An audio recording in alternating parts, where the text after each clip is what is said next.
کتاب مقدس کی کتاب پیدائش آغاز کی کتاب ہے۔ اگر اس غیر معمولی کتاب کا پہلا حصہ دنیا کی تخلیق حضرت نوح کے عظیم طوفان کو بیان کرتا ہے اور یہ سیلاب سے پہلے کی ایک پرتشدد دنیا کے بارے میں بتاتا ہے جہاں گناہ اور شیطانی سرگرمی عروج پر تھی۔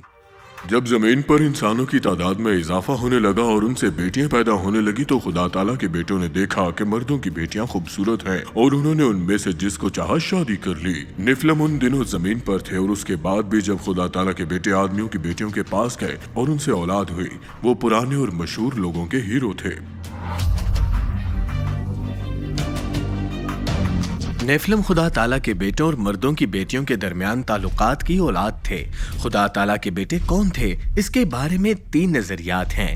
ایک یہ کہ وہ فرشتے یا شیطان تھے، دوم وہ طاقتور انسانی حکمران تھے، یا 3 وہ سیت کی خدائی اولاد تھے جو قائن کی شریر اولاد سے شادی کر رہے تھے۔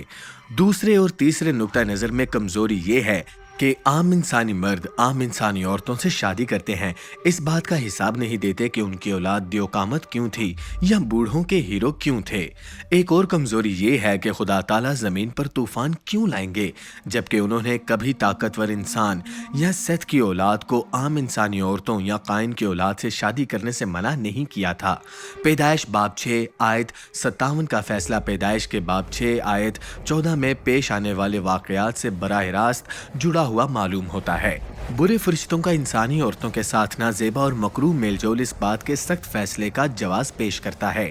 اس تشریح کے لیے ایک اور مضبوط دلیل یہ ہے کہ کتاب مقدس میں کہیں اور خدا تعالیٰ کے بیٹوں کو تقریباً خاص طور پر فرشتوں کے طور پر شناخت کیا گیا ہے۔ ایسا لگتا ہے کہ نیفلیم، جسے فالن ونز یا جائنٹس بھی کہا جاتا ہے، برے فرشتوں اور انسانی خواتین کی اولاد تھے، یا یہ ان کے شیطانوں نے انسانی مردوں کو اپنے قبضے میں لے لیا اور پھر انسانی عورتوں کے ساتھ میل جول کیا۔ ان غیر مذہبی اور غیر فطری میل جول کے نتیجے میں نسل نیفلیم پیدا ہوئی جو بوڑھوں کے ہیرو اور مشہور افراد تھے۔ کتاب مقدس ہمیں یہ نہیں بتاتی کہ شیطانوں نے ایسا کیوں کیا، لیکن ہم کتاب مقدس سے جانتے ہیں کہ وہ مسخ شدہ مخلوق ہیں۔ کچھ لوگ قیاس کرتے ہیں کہ شیطان بے گناہ جناب مسیح کی آمد کو روکنے کے لیے انسانی خون کی لکیر کو آلودہ کرنے کی کوشش کر رہے تھے۔ جسے خدا تعالیٰ نے سانپ کا سر کچلنے کا حکم دیا تھا وہ شیطان تھا۔ ان دیوقامت اور سپر ہیروز کی عظیم جسامت اور طاقت ممکنہ طور پر انسانی جینیات کے ساتھ شیطانی ڈی این اے کے مرکب سے آئی تھی۔ کتاب مقدس ان کے بارے میں براہ راست جو کچھ کہتی ہے وہ یہ ہے کہ بوڑھوں کے ہیرو اور مشہور آدمی تھے، اور یہ کہ خدا تعالیٰ کے بیٹوں اور انسانوں کی بیٹیوں کے اتحاد سے پیدا ہونے والی لغوی جسمانی مخلوق تھیں۔ کچھ لوگ صحیح طور پر نشاندہی کرتے ہیں کہ کتاب مقدس تعلیم دیتی ہے کہ قیامت کے وقت لوگ شادی نہیں کریں گے اور آسمان کے فرشتوں کی طرح نہیں بنیں گے۔ تاہم متن میں یہ نہیں کہا گیا ہے کہ فرشتے شادی کرنے کے قابل نہیں ہیں، بلکہ اس سے صرف یہ ظاہر ہوتا ہے کہ فرشتے شادی نہیں کرتے۔ یہ اقتباس آسمان کے فرشتوں کی طرف بھی اشارہ کر رہا ہے اور برے فرشتوں کی طرف اشارہ نہیں کر رہا ہے جو خدا تعالیٰ کے تخلیق کردہ نظام کی پرواہ نہیں کرتے ہیں اور فعال طور پر خدا تعالیٰ کے منصوبے میں خلل ڈالنے کے طریقے تلاش کرتے ہیں۔ حقیقت یہ ہے کہ خدا تعالیٰ کے مقدس فرشتے شادی نہیں کرتے ہیں یا تعلقات میں مشغول نہیں ہوتے ہیں۔ اس کا مطلب یہ نہیں ہے کہ شیطان اور اس کے شیطانوں کے لیے بھی ایسا ہی ہے۔ اگرچہ فرشتے روحانی مخلوق ہیں لیکن وہ انسانی جسمانی شکل میں ظاہر ہو سکتے ہیں۔ سدوم اور گمراہ لوگ انسانی شکل میں 2 فرشتوں کے ساتھ تعلقات قائم کرنا چاہتے تھے جو لوط کے ساتھ تھے۔ یہ مکمل طور پر قابل قبول ہے کہ فرشتے انسانی شکل اختیار کرنے کی صلاحیت رکھتے ہیں، یہاں تک کہ انسانی جسموں کی نقل کرنے اور ممکنہ طور پر افزائش نسل تک بھی۔ ایسا لگتا ہے کہ خدا تعالیٰ کے بیٹے برے فرشتے تھے جو پھر انسانی عورتوں کے ساتھ پیدا ہوئے۔ کتاب مقدس یہ بھی بتاتی ہے کہ خدا تعالیٰ نے انہی شیطانوں کو سزا دی تھی۔ یہودا کی کتاب ہمیں بتاتی ہے، اور وہ فرشتے جنہوں نے اپنے عہدوں پر قائم نہیں رکھا بلکہ اپنے گھر چھوڑ دیے، انہیں اس نے اندھیرے میں رکھا اور عظیم دن قیامت کے لیے دائمی زنجیروں سے باندھے ہوئے تھے۔ ظاہر ہے کہ آج تمام شیطان جیل میں نہیں ہیں، لہٰذا شیطانوں کا ایک گروہ ضرور رہا ہوگا جنہوں نے مزید شکایات کا ارتکاب کیا ہوگا۔ شیطان کی قیادت میں اصل بغاوت سے بڑھ کر گناہ۔ ایسا لگتا ہے کہ نیفلیم عظیم طوفان طوفان کی بنیادی وجوہات میں سے ایک تھا۔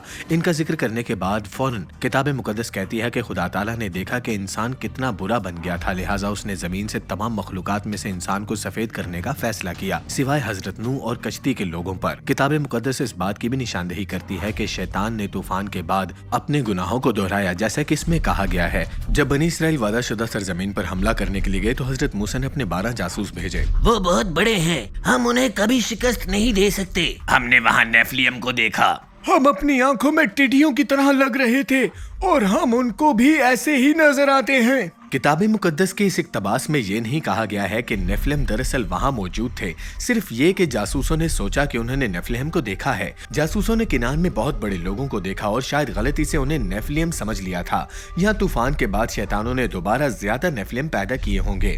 کسی بھی طرح سے ان 2 ہیکلوں کو کنعان پر حملہ کرنے کے دوران اور بعد میں ان تاریخ میں اسرائیلیوں نے تباہ کر دیا تھا۔ اناکن، جس کا مطلب لمبی گردن یا لمبا ہے، بڑے بڑے جنگجوؤں کی ایک زبردست نسل تھی جنہوں نے بنی اسرائیل کی سرزمین پر آمد سے قبل ہبرون کے قریب جنوبی فلسطین کی زمینوں پر قبضہ کر لیا تھا، جس کا وعدہ خدا تعالیٰ نے ان سے کیا تھا۔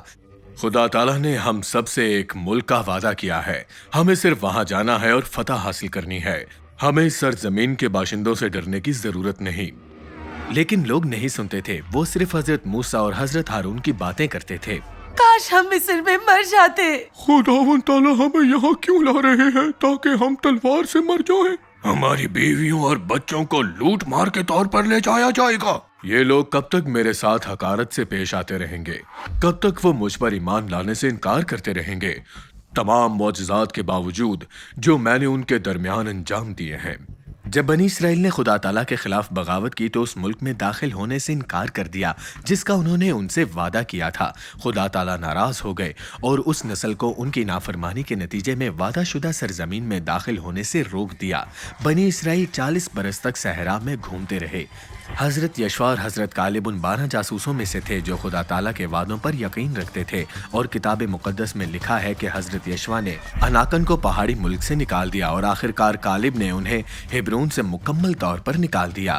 تاہم ایک چھوٹی سی باقیات کو بعد میں فلسطین کے شہروں غزہ، گھات اور اشدود میں پناہ ملی۔ بہت سے کم کتاب مقدس اسکالرز کا خیال ہے کہ اناکن کی اولاد فلسطینی معبود حضرت داؤد کا سامنا تھا، جس میں جاتی جولیت بھی شامل تھا۔ لیکن یہ نقطہ نظر کے پیدائش باب 6 آیت 14 میں برے فرشتوں کو انسانی خواتین کے ساتھ ملاپ کرنا اور نیفلیم اولاد پیدا کرنا شامل ہے، ایک مضبوط سیاق و سباق، گرامر اور تاریخی بنیاد رکھتا ہے۔